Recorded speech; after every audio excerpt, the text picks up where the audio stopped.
Vous m'avez fait peur à un moment, là, juste à l'instant. C'est-à-dire que vous avez rappelé l'heure, et c'est l'heure à laquelle, à un moment, j'avais terminé. Et je me souviens une fois où, dans une des premières interventions que j'ai fait sur la région lilloise, où la personne a commencé comme ça en disant du coup, on va passer votre intervention, puis on va passer aux professionnels. Voilà. Et si je vous avais pas connu hier, j'aurais pris peur, voilà, de me dire, mais ils vont pas. De toute façon, maintenant, je lâche plus. Une fois que je suis quelque part, j'ai tendance à m'accrocher. Oui, je vais vous parler de la place de l'usager au niveau dans la santé mentale, dans notre place de citoyen. Voilà, qui on est. euh, euh, Vraiment qui on est, voilà, pas l'image que vous en avez, pas l'image que vous avez même dans les CLSM, hein, les professionnels ont aussi une représentation de temps en temps des usagers où on est des pauvres malades qui ne savent pas toujours ce qu'on fait, voilà, c'est un peu des fous, c'est des caricatures, hein, mais la stigmatisation, elle est à tout niveau, elle est au niveau de la psychiatrie, voilà, qui stigmatise. Nous, usagers, on souffre de ça, mais on finit aussi par souffrir de l'autostigmatisation qu'on porte sur nous. La stigmatisation, elle est dans la société, mais elle est aussi, du coup, au niveau de tous les intervenants, voilà, on va reprendre ce terme de territoire, et à tout niveau, voilà, sans même qu'on s'en rende compte, hein. Depuis ce matin, il y a une notion qui est revenue assez souvent, qui est le rétablissement. Je me suis permis d'emprunter une diapo du docteur Roland pour redonner la définition du rétablissement. C'est un processus profondément personnel et unique de changement de ses attitudes, valeurs, sentiments, objectifs, compétences et ou rôles. C'est une façon de vivre de manière épanouie, avec l'espoir d'apporter sa contribution à la société, même s'il reste d'éventuelles contraintes liées à sa maladie. Se rétablir signifie donner un nouveau sens à sa vie, un nouvel objectif au fur et à mesure que l'on apprend à dépasser les effets catastrophiques de la maladie mentale. C'est une notion qui a été donnée par Anthony en 93, donc ça date déjà très longtemps. Il y a beaucoup de définitions sur le rétablissement, mais je voulais simplement dire que trop souvent on met le rétablissement, on adjoint la santé mentale, parce que c'est vrai que c'est les usagers, entre autres de santé mentale, qui ont commencé comme les mouvements homosexuels, comme les malades du sida à leur époque, ont voulu changer les choses. Et le rétablissement vient aussi en partie des usagers en santé mentale. Trop souvent, on lit le rétablissement qu'à la santé mentale, voilà, et c'est encore nous enfermer dans une seule case. Moi, j'ai eu un diagnostic. Alors, je vous rassure, j'ai un psychiatre à côté de moi. On m'a donné voilà, merci. On m'a donné un diagnostic de schizophrène. Voilà, ça m'empêche pas d'avoir une vie totalement épanouie, même si j'ai passé 15 ans dans les services fermés en psychiatrie, même si j'étais attaché, enfermé, avec toutes les privations de mes droits. Ça n'empêche pas que voilà, j'ai une vie sociale, je travaille, je cours après le travail et j'ai aussi des envies, voilà, et des envies de faire bouger des choses, des envies que les gens qui ont vécu la même chose que moi ne vivent pas la même chose que moi, et aussi des envies que la santé mentale ne soit plus un gros mot. Parce que bien souvent, on n'ose pas pousser la porte d'un CMP parce que de toute façon, là, c'est pour les fous. Un psychologue, mais je ne suis pas fou, moi. Voilà. En parler à son médecin généraliste, parce que c'est quand même le soin primaire et c'est quand même la première personne quand on parle de soins, on n'ose pas non plus. Parce qu'on dit, mais qu'est-ce qu'il va faire On a des problèmes d'addiction, on n'ose pas en parler. Voilà. On n'en parle pas, mais après tout le monde le voit autour de nous. Moi, j'ai une grande foi au CLSM. Je crois que c'est un outil merveilleux, qui ne se monte pas toujours pour les bonnes raisons. Parce que trop souvent, je les ai vus se monter pour du sécuritaire. Voilà. Heureusement, au fur et à mesure, ils s'aperçoivent que ils créent un outil magnifique et de sécuritaire, du coup, devient secondaire. Trop souvent, c'est monté voilà, par des professionnels. Et quand je leur dis ça, on me dit, mais non, on a notre usager. Oui. Ok, vous l'avez monté quand? Avec qui? Et là, vous avez dedans que des professionnels et l'usager est invité la dernière fois, voilà, juste pour mettre sa caution, voilà, validé par un usager. Hein. Moi, on m'a une fois invité, voilà, je pensais que c'était une réunion de préparation. Je suis arrivé avec des textes tout faits, où il y avait déjà mon nom, ma fonction, et on m'a demandé de signer. J'ai dit, mais moi, je signe pas un truc, j'ai même pas eu le temps de le lire entièrement. Voilà.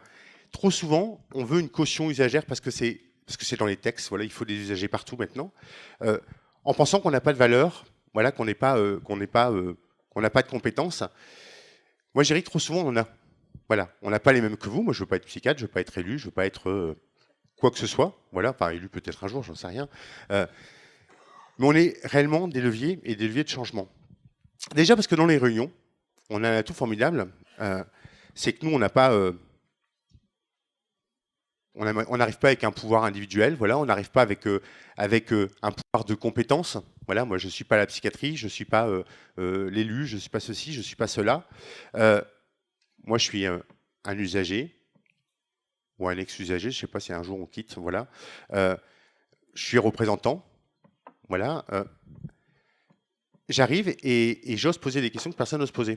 Quand vous avez des questions avec plein de sigles, voilà. Et je vois la tête, hein, un psychiatre va vous sortir plein de sigles, un agent territorial va vous sortir plein de sigles, personne ne comprend rien. Et moi, quand je suis arrivé, au début, je posais des questions. Et à la fin, comme on m'envoyait un petit peu dire mais tu nous emmerdes, là, vous avez quoi? J'ai dit ok, stop. Alors là, vous avez dit sigle là parce que moi j'emmerde, je connais rien. Vous pouvez me donner la définition? À tout coup, personne ne comprenait de quoi on parlait. Au moins, ça permet de mettre tout le monde sur le même niveau. Voilà. Donc c'est déjà quelque chose. Après, vous avez chacun votre regard de professionnel. Vous avez chacun votre regard de par votre fonction. Voilà. Nous, on a, et c'est là où quand on fait son parcours de rétablissement, on devient expert et expert d'expérience. Après, on a envie de développer ça et d'avoir voilà, une autre place en tant que citoyen ou représentant d'usager, en l'occurrence. On a un autre regard. Parce que vous avez tous votre regard professionnel, mais nous, on a le regard d'un parcours. On sait comment on a dû faire pour s'en sortir, on sait ce qu'on a subi, on sait le regard qu'on a des autres. Voilà. Et moi, de temps en temps, même, on oublie que je suis presque un usager. Voilà. Je suis peut-être trop présentable. Et j'entends les gens à côté de moi, de temps en temps, dans les commissions, qui sont là, ils disent ah, c'est l'usager. Mais... il n'écoute même pas, en fin de compte. Voilà. Il a presque aucun crédit. Parce que c'est un usager. C'est quoi un usager? Un usager, vous m'excuserez, mais c'est vous, c'est vos proches. Mais à partir du moment où on a un diagnostic, qu'on est dans une case, vous nous enfermez. Voilà. J'entends les gens qui disent ah mais c'est super compliqué d'avoir des usagers. C'est super compliqué. Je suis d'accord avec vous. C'est hyper compliqué. Maintenant, quand vous voulez des élus autour de la table, c'est super compliqué. Mais vous mettez l'énergie. Quand à un moment, vous voulez avoir les bailleurs sociaux et le bon interlocuteur, c'est pas compliqué, mais là, vous mettez l'énergie pour. Quand vous voulez avoir la santé primaire, quand vous voulez avoir les médecins généralistes, avec leur planning, c'est pas hyper compliqué, vous mettez de l'énergie. Dans tous ces conseils, il y a quand même une grande partie qui viennent sur leur temps de travail, qui sont payés. C'est du salaire hein, qu'ils ont. Si ils n'ont pas de salaire, en tout cas, ils ont souvent, alors j'ai une élue qui va me contredire parce que j'ai discuté avec elle tout à l'heure, mais ils ont souvent des défraiements, c'est-à-dire que s'ils ont des frais de déplacement, ben, on leur paye. Quand on est usager, catch, un usager, c'est pas obligatoirement quelqu'un qui a tout son temps libre. Moi, je bosse. Moi, je dois remplir mon compte en banque, sinon mon banquier vient me voir en me disant Monsieur Demassier, ça suffit. Hein. Et quand je lui explique, oui, mais vous comprenez, j'ai des frais parce qu'on m'a demandé d'intervenir là-bas. Et du coup, ben, je perds une journée de travail parce que j'ai posé un congé. Il me dit, mais moi, je n'ai rien à foutre. Moi, je veux que votre compte soit alimenté. Et bien là aussi, on nous demande d'intervenir, mais il y a un moment où il faut se poser la bonne question. C'est pas évident pour nous, toujours, non plus. Il y a des tas de choses où on dit, on n'a pas les compétences. Cellules ressources, cas complexes. Mais on va dire des choses, ils ne peuvent pas l'entendre. Je suis désolé, moi je connais des tas de professionnels, il faut mieux de pas entendre non plus. Hein. Déjà, sans éviter les clichés, je me souviens une fois, on avait invité une personne parce qu'elle était dans le parcours voilà, du cas complexe qui était amené, et il y avait une obligation de soins. Et cette intervenante, voilà, qui travaillait avec cette personne quand même, travailleur social, et je ne veux pas cibler les travailleurs sociaux par rapport à quelqu'un d'autre, c'est des exemples, j'en ai partout, n'a pas arrêté de dire, alors que la personne était présente, oui, non, mais il a une obligation de soins, il faut l'enfermer. La seule réponse qu'elle avait, c'est ça. Personne n'osait lui dire quoi que ce soit, jusqu'à temps que moi je dis, mais attendez, c'est quoi? Le soin, c'est pas de l'enfermement. L'enfermement, c'est absolument pas d'ailleurs pour moi du soin. Voilà. C'est un cas extrême qu'on doit éviter au maximum et qu'on peut éviter d'ailleurs. Ça, c'est un autre débat. Et du coup, j'ai remis les choses au point. Et ce regard-là, et cette force de conviction, un usager peut le dire. Voilà. Pourquoi les autres ne l'ont pas fait? Parce qu'ils ne veulent pas se froisser. La psychiatrie ne voulait pas froisser en disant nous on sait, voilà, nous on est le médical. Les élus ne voulaient pas parce que, mon Dieu, il y a le partenariat, il y a tout ça. Moi, je suis pour du partenariat. Je suis pour monter des tas de choses ensemble, parce que c'est ensemble où on est fort. Mais du coup, moi, ma force en tant qu'usager, c'est que j'ai froissé personne. J'ai dit à cette dame gentiment, peut-être un peu de façon virulente, ce que je pensais de ses propos. En plus, elle avait l'indécence de le dire à 10 mètres de la personne qui venait exposer sa problématique, son cas complexe, parce que dans le CCLSLMA, on invite les gens à venir s'ils le souhaitent, comme s'il était transparent. Et du coup, ça faisait presque un jugement, ce qui était horrible. Mais un usager, je vois ce regard-là. De temps en temps, il se montre des choses. Voilà. Mais on oublie une chose, c'est qu'on montre des choses par rapport à son savoir. Mais le savoir de la psychiatrie, le savoir des élus, vous l'avez depuis longtemps. Vous avez fait des études pour ça. Vous avez votre commission. Nous, on a un parcours. On a nos amis avec qui on échange. On a nos associations avec qui on échange à un moment. On a un savoir aussi, qui n'est pas un savoir universitaire, mais qui est un savoir expérientiel. Et t'as entendu, pour donner du point, pour dire, mais attention, là, vous partez là-dedans, mais vous vous rendez compte qu'il y a un côté stigmatisant ou que ça va pas interpeller les gens concernés, ils vont pas oser pousser les portes. Ne serait-ce même que sur des affiches, t'entends, où vous marquez en gros santé mentale, psychiatrie. C'est-à-dire, c'est pas toujours ce terme-là qu'il faut venir. Si vous invitez les gens à venir parler de eux et de leurs problématiques, là, ils vont venir. Mais un usager va vous expliquer pourquoi lui, il n'a pas poussé des services à un moment ou à un autre. L'usager va vous dire, bah oui, mais est-ce qu'on ne peut pas faire autrement? T'entends l'usager parce qu'on a l'habitude de vivre de rien. Voilà, alors je suis président d'un GEM, c'est vrai qu'on a une subvention de l'ARS, où avant on me disait, mais vous avez la chance, on vous donne des sous pour vous. Mais je dis, on me donne des sous pour qu'on faire économiser. Voilà, c'est-à-dire que moi, quand j'ai des subventions de l'ARS, du GEM, je suis persuadé qu'il y a moins d'hospitalisation, il y a moins de soins, il y a moins de consultations, il y a moins de tout ça. Je demande un jour qu'on fasse une vraie étude sur les GEM pour voir ce qu'on rapporte réellement et qu'on arrête de nous dire on vous donne de l'argent pour vous faire plaisir. Voilà, moi je suis pas un centre, notre GEM c'est pas un centre occupationnel. Nous, le GEM, c'est des gens qui retournent après au travail, s'ils en ont envie, s'ils en ont pas envie, c'est pas moi qui vais les pousser non plus, on n'est pas médico-social, mais c'est un centre de vie. Du coup, j'ai fait une digression, je sais plus où j'en étais avant. Mais en tout cas, c'est tous des endroits où il y a de la culture et nous, on sait comment parler. On a tous notre parcours où on a une vraie expérience. Et monter des CLSM, monter des structures où parler de santé mentale sans avoir les personnes concernées, pour moi, c'est une aberration totale. Vous avez des compétences, j'en doute pas. Voilà. Mais mon Dieu, faites appel à nous pour que vos compétences elles soient accrues. Voilà.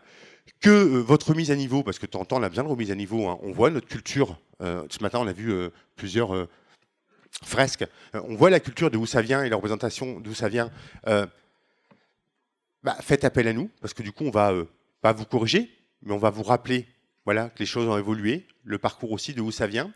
On va aussi vous rappeler que le parcours de l'établissement, qu'on parle en psychiatrie, c'est pas spécialement pour la santé mentale, c'est pour tout.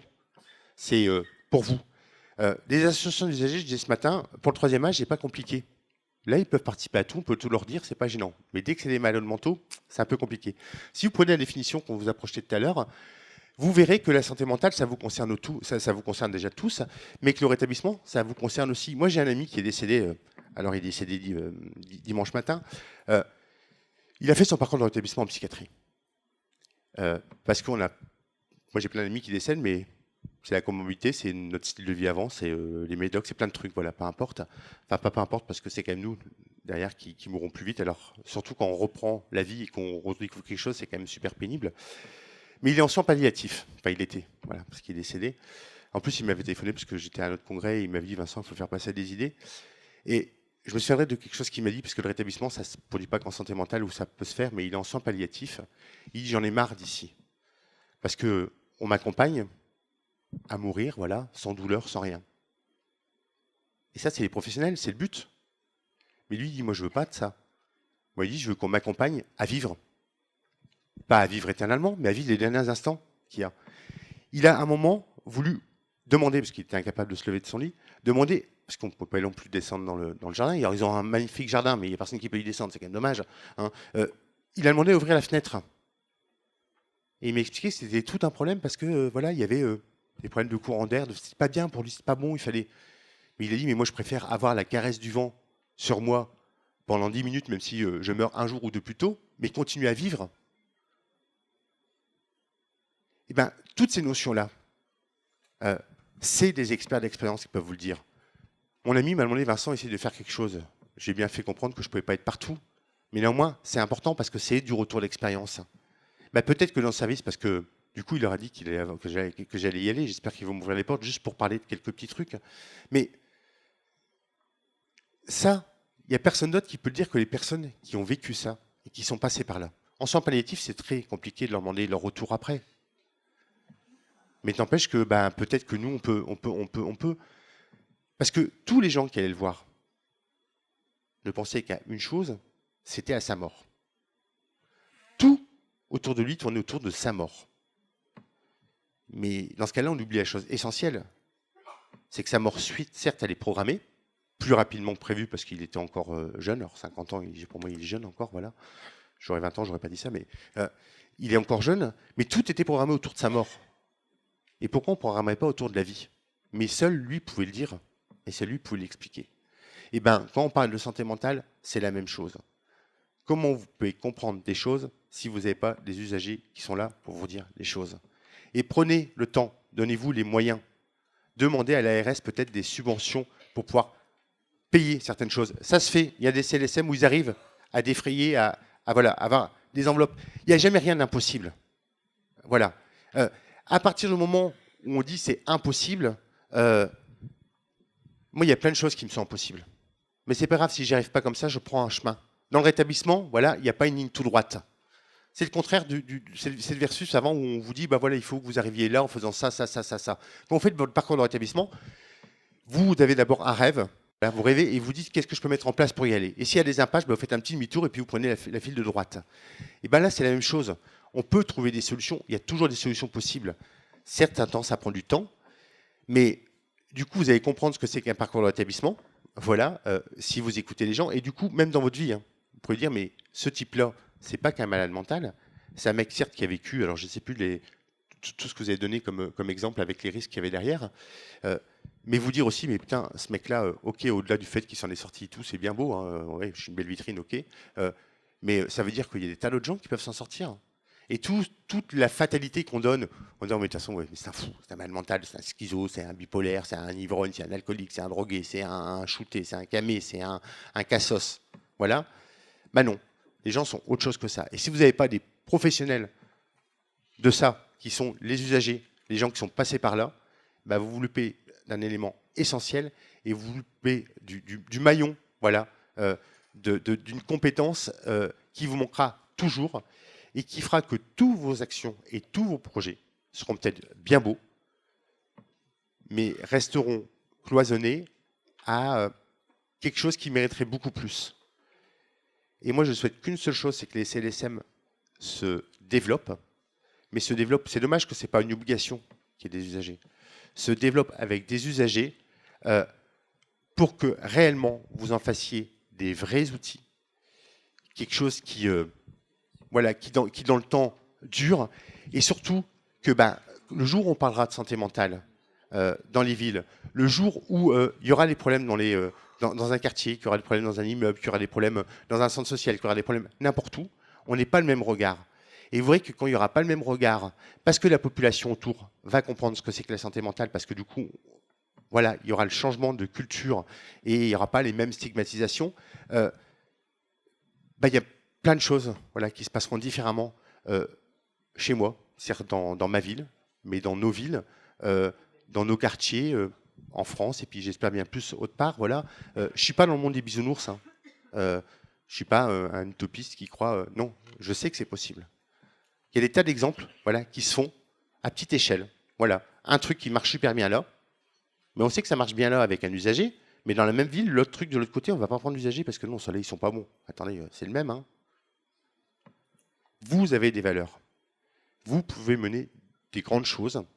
Merci de le faire, merci de le développer, mais n'oubliez pas que vous ne pouvez pas le faire tout seul. Je vais arrêter parce que sinon je vais tourner en rond, j'ai envie de vous passer, enfin c'est un peu la méthode Coué où j'ai envie de vous dire que c'est possible, mais c'est franchement possible, voilà. Et ça se fait, ça continuera à se faire. Et puis, si vous ne savez pas, franchement, entre CLSM, entre services, vous avez quand même un outil, on n'est plus avec des standardistes où il fallait faire bonjour, le vrai van de Hanière. Vous avez des téléphones, vous avez des annuaires pro. Allez demander conseil aux autres CLSM. Est-ce que tu as déjà eu des difficultés là-dessus? Voilà. À Talence, là, il y a eu un groupement de CLSM, voilà, je ne sais plus comment ça s'appelle. Mais voilà, informez-vous auprès d'eux. Demandez aux autres comment ils font. Apportez, vous dites, bah, nous, on a trouvé un truc là génial, mais diffusez. Voilà, gardez pas pour vous. Voilà. Diffusez que vous avez fait des choses bien. Voilà, dans votre cité, dans votre ville, voilà, parce que vous avez besoin de vous nourrir aussi de ce que vous avez réussi, parce que c'est comme ça qu'on avance aussi, on a besoin d'être satisfait de ce qu'on fait. Mais après, gardez-le pas pour vous, allez le diffuser. Voilà. Et c'est comme ça qu'on y arrivera tous. C'est comme ça que la santé mentale, ça ne sera pas un gros mot. C'est comme ça qu'on verrait quelqu'un qui a un diagnostic, qu'il n'y en a pas, vous ne direz pas oh, mais c'est un fou, tiens, celui-là, ils sont plusieurs dans sa tête. Voilà. Vous aurez un autre regard, la société a un autre regard. Moi, j'ai qu'une seule peur, c'est que mes enfants, mes petits, alors j'ai pas d'enfants, c'est pas les miens, mais bon, mais que nos enfants, voilà, ou nos arrière-petits-enfants un jour ont le même problème que nous, c'est que si jamais il leur arrive quelque chose dans leur vie, un de ces facteurs que vous avez vu tout à l'heure, ben ils n'osent pas pousser la main aux portes parce que ça sera déjà d'office tabou, et que du coup, bah oui, on va créer de la maladie mentale, alors qu'au début c'est que de la santé mentale, et si on en parle avant que ça devienne des maladies, ça serait quand même tellement mieux pour le bonheur de tous, pour votre bonheur, parce que vous êtes aussi concernés. Et j'arrête là, parce que sinon, j'arrête pas.